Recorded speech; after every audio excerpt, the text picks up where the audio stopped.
Alrighty, folks, this is kind of part two, additional sales from the weekend and today and yesterday and every day. And all that's fine.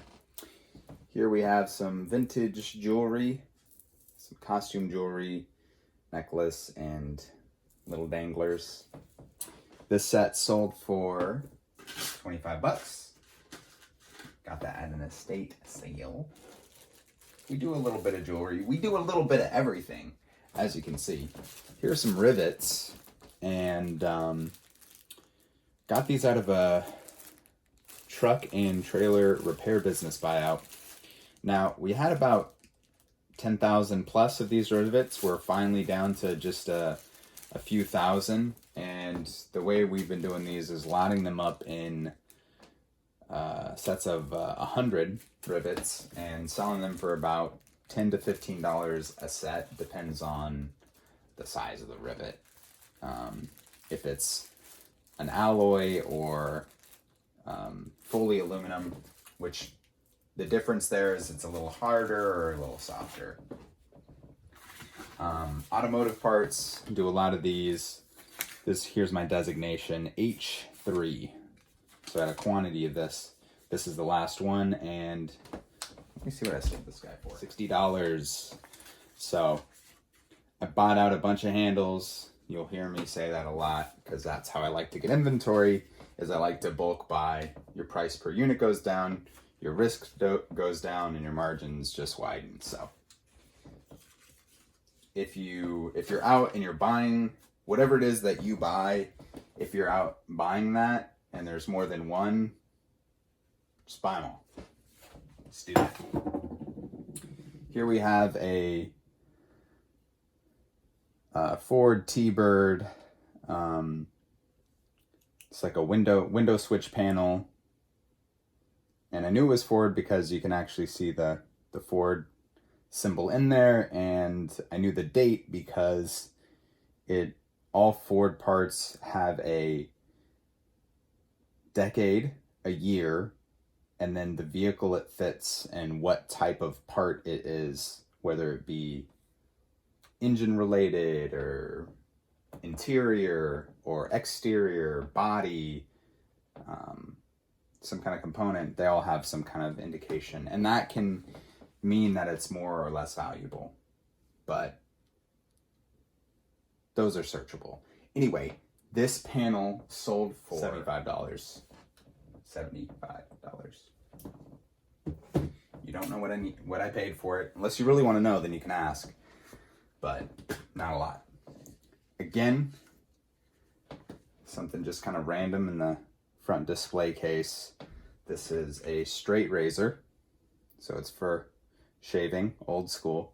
Now this specific one is a twin duck, and these generally don't sell too crazy. You know, they're usually in the $20 to $50 range. This one sold for $150, and the reason I priced it up is because I couldn't find the exact same. Let's see if we can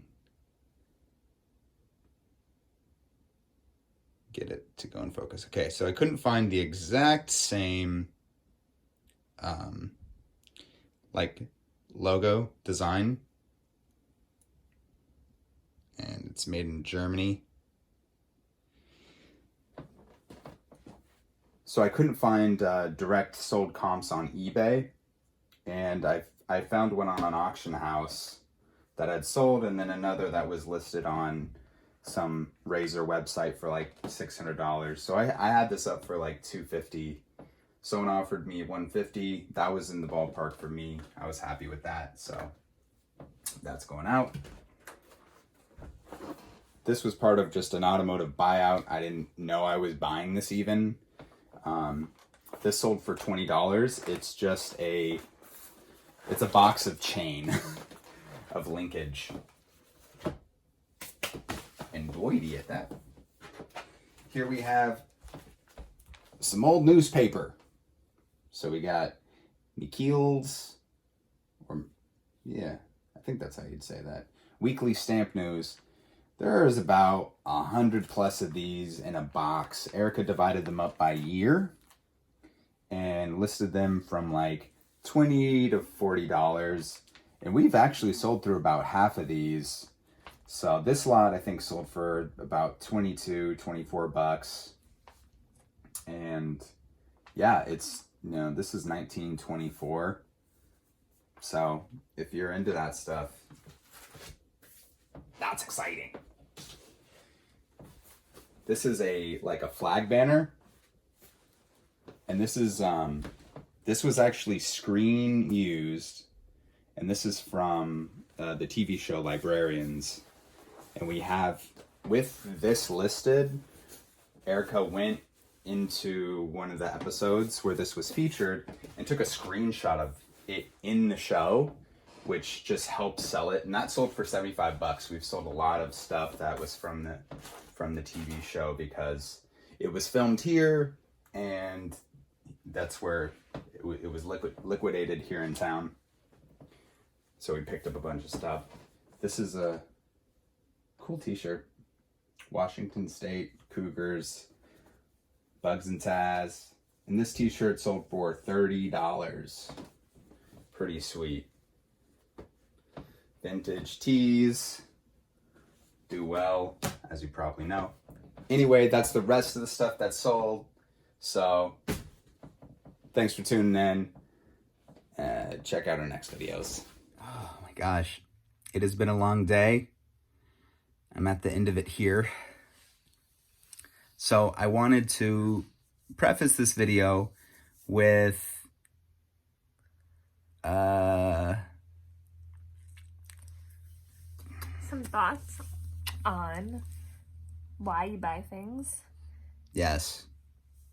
Because everyone's always wondering when you are saying this sold, and they're like, how did you know to buy this thing? Yeah. So how did you know to buy it? What leads me to most things is just an experience of time in selling a certain thing, what have you, or something like it. And so then I'm like, okay, well, I'll try this out. Other times it can be something is out of my wheelhouse, or I've never seen it before, and it's cheap, so I'm just going to experiment with it. So those are really great ways to experiment, is when something is not going to be financially that constraining on you. Just try it out. And like you said, something that's like weird or odd or that you haven't seen before, plus has you could see what the use is for it.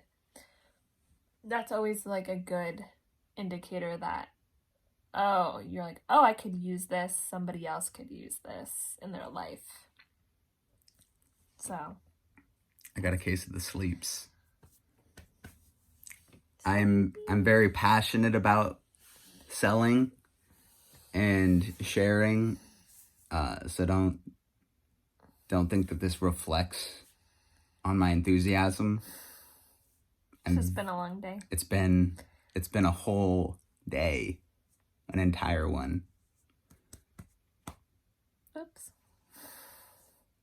Do you want to add anything on the solds? All those things I listed.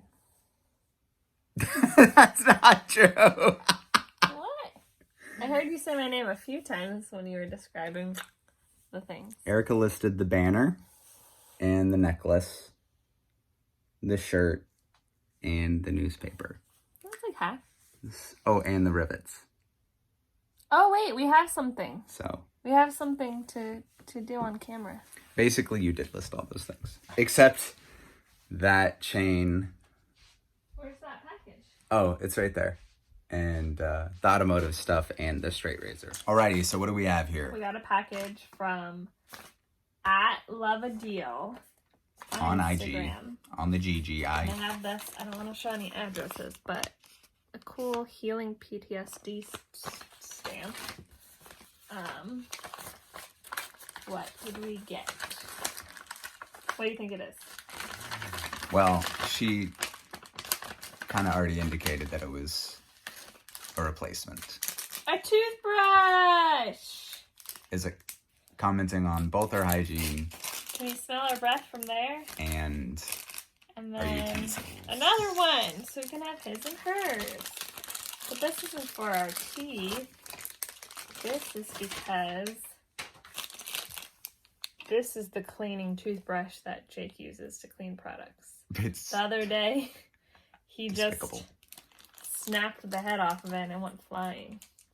It really gets in the crevices. Yeah, it does have like kind of hard bristles. It's a crevasse cleaner. But this probably will work too. It's got a nice little head. And if not, we can brush Emily's teeth with it. Wait, with which? Okay. Not this one. Okay, good. Well, That one should be retired. Gotta clarify. I'll still use it. Thanks for our fan mail. We'll definitely put these to use. And thanks for watching. Bye. Bye.